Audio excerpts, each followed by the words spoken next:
வணக்கம். ஜனவரி 10ஆம் தேதி இன்னைக்கான 3வது பதிவு. பங்குச்சந்தையில் நடந்த சில விஷயங்களை விரைவாக பார்க்கலாம். முக்கியமான தகவல், நான் செபி ரெஜிஸ்டர்ட் அட்வைசர் கிடையாது. நம்ம சேனல்ல இருந்து எப்போதுமே ஸ்டாக் ரெக்கமெண்டேஷன்ஸ் கிடையாது. யூடியூப் சேனல் மட்டும் இல்லைங்க, மற்ற சோஷியல் மீடியா பிளாட்ஃபார்மான இன்ஸ்டாகிராம், வாட்ஸ்அப், டெலிகிராம்ல இருந்து கூட நாம ஸ்டாக் ரெக்கமெண்டேஷன்ஸ் வழங்குவதில்லை. மேலும் பணத்தை வாங்கிட்டு எந்த சேவையும் வழங்குவது இல்லை. பல போலியான குரூப் இயங்கிட்டு இருக்கு. தயவு செய்து ஜாகிரதையாக இருங்க. இந்த வீடியோவில் காட்டக்கூடிய அனைத்து கம்பெனிகளும் வெறும் இன்ஃபர்மேஷனல் பர்பஸ்க்காக மட்டுமே முதலீடு செய்யுங்கன்னு சொல்கிற வீடியோ கிடையாது. எந்த ஒரு முதலீட்லையும் ரிஸ்க் இருக்கும். ரிஸ்க் புரியாமல் இன்வெஸ்ட் செய்யாதீங்க. ரிஸ்க் புரியலன்னா தயவு செய்து இன்வெஸ்ட்மெண்ட்டை தவிர்த்துருங்க. நம்ம ருபி டிரைவர் சேனலை ஆதரிக்கிற அனைத்து நல்ல உள்ளங்களுக்கும் நன்றி. சில இண்டிவிஜுவல் ஸ்டாக்ஸ் மற்றும் செய்திகள் விரைவாக பார்க்கலாம். அதானி குஜராத்தில் 2 லட்சம் கோடி ரூபாய் முதலீடு செய்ய போறாங்கன்னு மணி கண்ட்ரோல்லேருந்து கிடைத்த தகவல். அடுத்த 5 ஆண்டுல இந்த முதலீடு இருக்கும்னு சொல்லியிருக்கிறாங்க. அதே போல் மாருதி சுசுகி தற்போது ஒரு அப்டேட் இருக்குது. அவங்க குஜராத்தில் 35,000 கோடி ரூபாய் முதலீடு செய்ய போகிறாங்க. அவங்களுடைய 2வது ஆலையை அங்கே அமைக்க இருப்பதாக சொல்லியிருக்கிறாங்க. இந்த ஆலையுடைய ஆப்ரேஷன் 2029 நிதியாண்டில் துவங்கும்னு சொல்லியிருக்கிறாங்க. இந்த ஆலையுடைய உற்பத்தி திறன் ஆண்டிற்கு 1 மில்லியன் வாகனங்களை உற்பத்தி செய்ய முடியும்னு சொல்லியிருக்கிறாங்க மாருதி சுசுகி. டாடா குஜராத்தில் ஒரு பெரிய செமிகண்டக்டர் ஆலை அமைக்க இருப்பதாக டாடா குரூப்புடைய தலைவர் என் சந்திரா சொல்லியிருக்கிறார்னு மணி கண்ட்ரோல்லேருந்து கிடைத்த தகவல். அதே போல் மற்றொரு அப்டேட் என்னன்னா, டாடா குரூப் ஒரு கிகா ஃபேக்டரியை அமைக்க இருக்கிறாங்க அங்கே குஜராத்தில் லித்தியம் அயன் பேட்டரிஸ் உற்பத்தி செய்வதற்காக. டைனகான் சிஸ்டம்ஸ் தற்போது அப்டேட் இருக்கு. பிஹெச்இஎல் கிட்ட வந்து அவங்களுக்கு ஒரு புது ஆர்டர் கிடைச்சிருக்கு. 5 ஆண்டிற்கான கான்ட்ராக்ட். அதோடைய மதிப்பு 137 கோடி ரூபாய். லைஃப் இன்சூரன்ஸ் கார்பரேஷன் தற்போது ஒரு அப்டேட் இருக்கு. அவங்களுடைய ஊழியர்களுடைய யூனியன் 1 மணி நேரத்துக்கான வேலை நிறுத்தம் இன்னைக்கு செய்திருப்பதாக அப்டேட் கொடுத்திருக்கிறாங்க. என்ன காரணம் அப்படின்றது எனக்கு தெரியல. GHCL டெக்ஸ்டைல்ஸ் தரப்புல ஒரு அப்டேட் இருக்கு. தமிழ்நாட்டில் அவங்க முதலீடு செய்கிறாங்க. அடுத்த 4 ஆண்டுல 535 கோடி ரூபாய் முதலீடு செய்வதற்கான ஒப்பந்தத்தில் கையெழுத்திட்டு இருக்கிறாங்க தமிழக அரசுடன். MAS ஃபினான்ஷியல் சர்வீசஸ் டிவிடெண்ட் அறிவிச்சிருக்கிறாங்க. ஒரு ஷேருக்கு 3 ரூபாய். அதற்கான ரெக்கார்ட் டேட் ஜனவரி 22. கொஞ்சம் பிசினஸ் அப்டேட்டும் கொடுத்திருக்காங்க.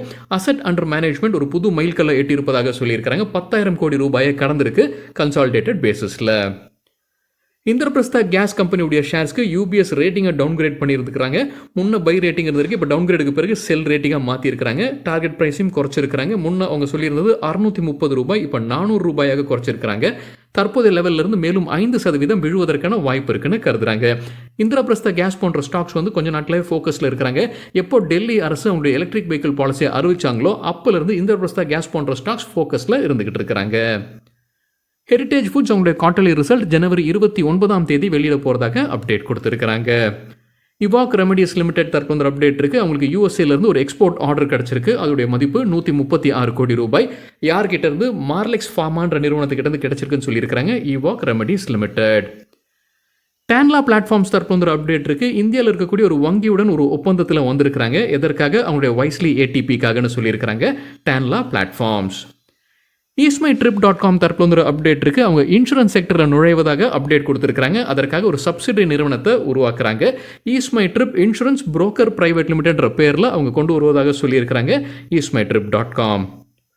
புருவாங்கரா லிமிடெட் இன்னைக்கு இன்ட்ராடேல நல்லா பர்ஃபார்ம் பண்ணியிருக்காங்க. 10% அதிகரிச்சிருக்கு. கம்பெனி பிசினஸ் அப்டேட் வெளியிட்டிருக்காங்க. அது கூட ஒரு காரணமாக இருந்திருக்கலாம். ஹையஸ்ட் எவர் கலெக்ஷன்ஸ் இந்த Q3 தான் சொல்லியிருக்காங்க. Q3 நிதியாண்டு 2024 ஹையஸ்ட் எவர் கலெக்ஷன்ஸ் இருந்திருக்கு. 941 கோடி ரூபாய். இயர் ஆன் இயர் கம்பேர் பண்ணும்போது 52% அதிகரிச்சிருக்கு. அதே போல இந்த நிதியாண்டுடைய முதல் 9 மாதத்தில் பார்க்கும்போது கலெக்ஷன்ஸ் 2515 கோடி ரூபாய். இயர் ஆன் இயர் கம்பேர் பண்ணும்போது 57% அதிகரிச்சிருக்கு. ப்ரீ சேல்ஸும் அதிகரிச்சிருக்கு. முதல் 9 மாதத்தில் 3967 கோடி ரூபாய். இயர் ஆன் இயர் 89% அதிகரிச்சிருக்கு. அதே Q3க்கு பார்க்கும்போது 1241 கோடி ரூபாய். இயர் ஆன் இயர் 56% அதிகரிச்சிருக்கு. புருவாங்கரா இன்னைக்கு இன்ட்ராடேல 10% அதிகரித்தது அப்படின்றது குறிப்பிடத்தக்கது. லூபின் தரப்புல ஒரு அப்டேட் இருக்கு. US FDA கிட்ட இருந்து அவங்க அனுமதி பெற்ற ஒரு மருந்தை இப்போ USA மார்க்கெட்ல அறிமுகம் செய்யறாங்க. எதற்காக இந்த மருந்து? புகைப்பிடிக்கிறத நிறுத்துவதற்கான சிகிச்சை நேரத்தில் பயன்படுத்தக்கூடிய மருந்துன்னு சொல்லியிருக்கிறாங்க லூபின். ஜி என்டர்டெயின்மெண்ட் இன்ட்ராடேல நல்லா பர்ஃபார்ம் பண்ணியிருந்திருக்காங்க. 5% அதிகரிச்சிருக்கு. தகவல் நமக்கு கிடைத்தது CNBC TV 18 என்ன காரணம் சொல்லியிருக்கிறாங்கன்னா, ஜி சோனி மர்ஜர் குறித்தான அப்டேட். இப்போ சோனி தரப்புல விளக்கம் கொடுத்துருக்காங்க. பேச்சுவார்த்தை ஜனவரி 20ஆம் தேதி வரைக்கும் போகும்னு சோனி சொல்லியிருக்கிறாங்கன்னு CNBC TV 18 கிடைத்த தகவல். அதுதான் முக்கிய காரணமாக சொல்லியிருக்கிறாங்க. ஜி என்டர்டெயின்மெண்ட் இன்னைக்கு இன்ட்ராடேல 5% அதிகரித்ததற்கு.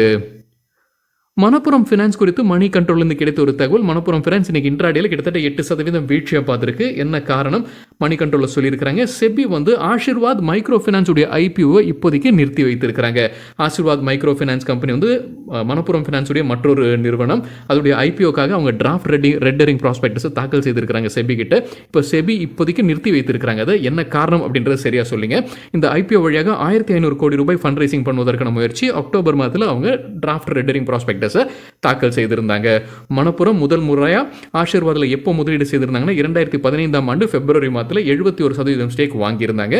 அதற்கு பிறகு ஜூன் 2022 அவங்களுடைய ஸ்டேக்கை 95% உயர்த்தியிருந்தாங்க. யூடிஐ அசெட் மேனேஜ்மெண்ட் கம்பெனிக்கு சிட்டி டவுன்கிரேட் பண்ணியிருக்காங்க ரேட்டிங்கை. பை ரேட்டிங்லேருந்து இப்போ செல் ரேட்டிங்கை டவுன்கிரேட் பண்ணியிருக்காங்க. டார்கெட் பிளேம் குறைச்சிருக்காங்க. முன்ன சொன்னது ₹875, இப்போ $815 குறைச்சிருக்காங்க. தற்போதைய லெவலிருந்து மேலும் 9% விழும்னு எதிர்பார்க்குறாங்க சிட்டி. என்பிசிசி இந்தியா தரப்புல வந்து அப்டேட் இருக்கு. 2 புது ஆர்டர்ஸ் கிடைச்சிருக்குன்னு சொல்லியிருக்காங்க. ஒன்று உத்தரப்பிரதேஷ் மாநிலத்தில் national institute of fashion technology கிட்ட இருந்து ₹218 கோடி மதிப்பிற்கான ஆர்டர்.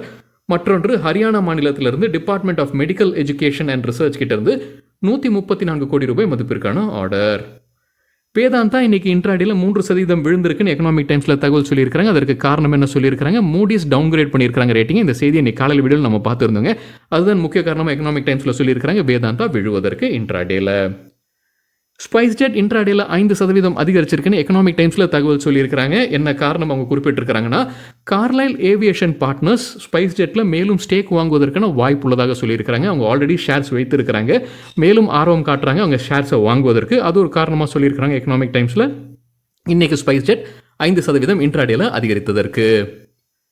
பிளாஸ்டிக் தண்ணீர் பாட்டிலில் தண்ணீர் குடிக்கும்போது ஏதாவது பிரச்சனை இருக்கா இல்லையான்ற சந்தேகம் எப்போவே இருந்து கொண்டிருக்கும். இப்போ சிஎன்பிசி டிவி 18 ஒரு தகவல் கொடுத்துருக்காங்க. சில விஞ்ஞானிகள் வந்து 3 பிராண்டுகளுடைய தண்ணி பாட்டிலை பயன்படுத்தி அதில் ஆய்வு நடத்திக்கிட்டு இருக்கிறாங்க, ஆராய்ச்சி மேற்கொண்டுட்டு இருக்கிறாங்க. அவங்க சொல்லியிருக்கிற சில விஷயங்கள் என்னன்றது பார்க்கலாம். அதற்கு முன்னாடி இந்த ஆய்வு எங்கே நடத்தப்பட்டதுன்றது தெரியலைங்க. இந்தியாவிலையா இல்லை வெளிநாட்டிலையான்றது சரியா தெரியல.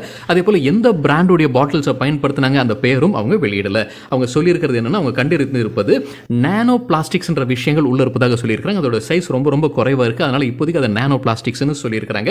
ஸோ இந்த நானோ பிளாஸ்டிக்ஸ் எப்படி வருது? அந்த பிளாஸ்டிக் பாட்டில்ஸில் இருக்கக்கூடிய அந்த பிளாஸ்டிக் வழியாகவே வருது. அதே போல் இந்த தண்ணி அவங்க சுத்திகரிக்கப்படும் போது அங்கே பயன்படுத்தக்கூடிய சில பொருட்கள்னாலையும் இது வருவதற்கான வாய்ப்பு உள்ளதாக சொல்லியிருக்கிறாங்க. அவங்க செய்த ஆராய்ச்சியில் இந்த நானோ பிளாஸ்டிக்ஸ் கண்டறியப்பட்டுள்ளதாக சொல்லியிருக்கிறாங்க. நானோ பிளாஸ்டிக்ஸ் இப்போதைக்கு உடலுக்கு கேடா இல்லையா அதை இன்னும் கண்டறியப்படலை. அதற்கான ஆராய்ச்சி தொடரும்னு சொல்லியிருக்கிறாங்க. சராசரியாக 1 லிட்டர் அந்த பாட்டிலில் வந்து எவ்வளவு நானோ பார்ட்டிகல்ஸ் கண்டறியப்பட்டிருக்குன்னா 1,10,000 4 லட்சம் நானோ பார்ட்டிகல்ஸ் கண்டறியப்பட்டுள்ளதாக சொல்லியிருக்காங்க. முன்ன சொன்ன மாதிரி இப்போதைக்கு அது உடலுக்கு கேடா இல்லையா அப்படின்றது தெரியலன்னு சொல்லியிருக்காங்க சிஎன்பிசி டிவி 18 செய்தியில். ஆனால் கண்டிப்பாக ஒன்று சொல்லியிருக்காங்க, உடலில் இருக்கக்கூடிய அந்த டிஷ்யூஸ்க்கு இது போய் சேருதுன்ற அப்டேட்டும் கொடுத்துருக்காங்க சிஎன்பிசி டிவி 18 செய்தியில். சரிங்க, இதுதான் சில விஷயங்கள் என்னுடைய பார்வைக்கு எட்டியது. நன்றி, வணக்கம்.